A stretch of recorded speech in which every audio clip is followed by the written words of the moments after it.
Jelly Roll was in jail a lot of times, and you were known for him calling you saying, I need to get my YouTube channel started. I need to make something out of it. Mm-hmm. Can you tell the story of like what that experience was like, how you created the channel and then making the notorious freestyle that went viral and it was like an overnight sensation? Yeah, man. So I'll give you the breakdown of me and Jelly's friendship, how it started. We'll just do that, right? And shout out to Southwind, my guy Drew. I spoke about this on there too, but I want to tell it on your platform as well. So I met Jelly in like 2005 outside of a random birthday bash for a guy that we were all cool with by the name of Cadence. He was a Nashville rap legend. And salute to Cadence. He made a lot of dope ass music back in the day, right? It was his birthday bash. Well, I was in a group called Lyrical Royalty Entertainment. It wasn't even Show and Prove yet. This was before I started Show and Prove. It was a group that my buddy Pudgy started, and it was me and him and my buddy Brandon E and my buddy Truth and a bunch of us. We're all together rapping, and we were all green as goose shit, bro. This was like, I had only been rapping like 2 years at this point, 2005. We were all outside, and Jelly was out there. Jelly had the long braids, and this was when Jelly was buzzing with like Gambling on a White Boy Volume 1.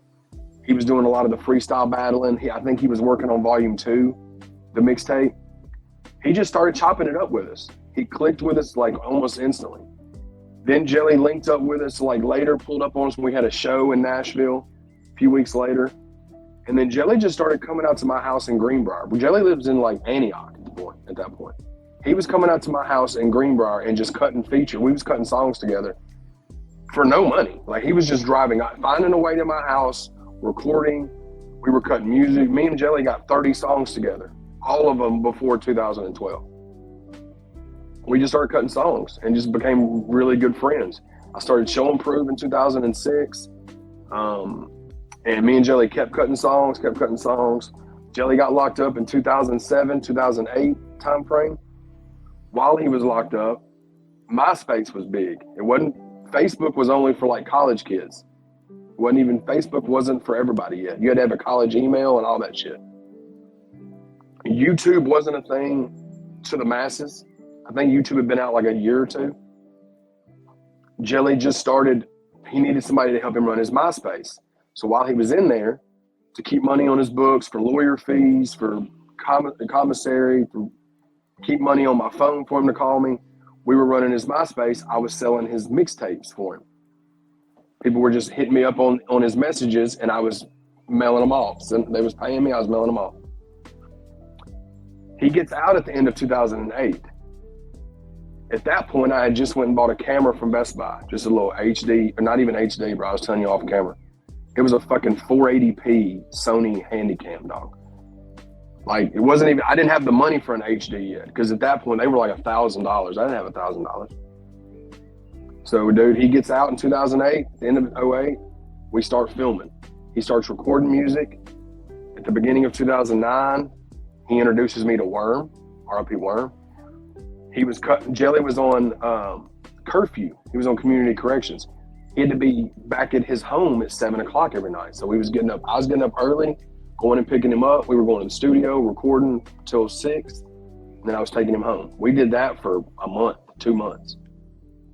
And in that 2-month time frame is when he cut the 10-minute freestyle. Jelly roll sitting clean till they eyes fall. Plus I still get money, yes I ball. Every time I see you, bitch gives me an eyeball. And if my P.O. ask, I hang drywall. Give him. And the thing about that is, he had been freestyling for 10 or 15, 20 minutes before I turned my camera on, because my camera only had like 30% battery left on it, because I'd been filming all day, other stuff. He cuts the 10-minute freestyle. My camera dies. He was still freestyling after the camera died. And to show how old this was, YouTube, you couldn't upload longer than 11-minute videos on YouTube. That's why the freestyle is like 10 and a half minutes. It was so much longer than 10 minutes though. But I didn't want to break it up into parts. You know what I mean? And the freestyle happened. And we had it up for 3 or 4 months, and Jelly got into a little issue with his PO because in the freestyle he talks about going to ATL. Well, he was just rapping, but it threw like a flag to his PO, like, where are you going? So he was like, man, you need to take that freestyle down. So we took it down, which he's spoken about all this. Salute to Jelly. He shouted me out on Rogan, Theo Vaughn, Joey Diaz, like Bootleg Kev. Salute to Jelly. He goes out of his way to do that for me, and he doesn't have to do it. So we re-uploaded it in October of 2009. You know what I'm saying? So we uploaded it at the end of January, took it down a couple months later, re-uploaded it in October. And it just started getting thousands of views. And back then, 10,000 views was viral because it was MySpace, bro. We embedded the video on his MySpace page. That's all we did. And it did what it did. And now it's over 5.5 million views. And he's uploaded it to his channel as well. And it's gotten no telling how many, a couple million. But bro, that's what's crazy about Jelly. Jelly did that all the time. There was another time he did it with headphones on for like 45 minutes. Before I even had a camera. This was like 2007. I was sitting there watching him freestyle. He was freestyling the beats that he was listening to in his headphones off of a laptop. That's just what he always would do. You know what I'm saying? And then now, you know, still to this day, I mean, like, for example, like if my PO asked I hang drywall, he turned that into a merch line that still to this day, he still signs. Like it shows he'll sign, people will bring drywall for him to sign. It shows, which I just think is the coolest shit ever.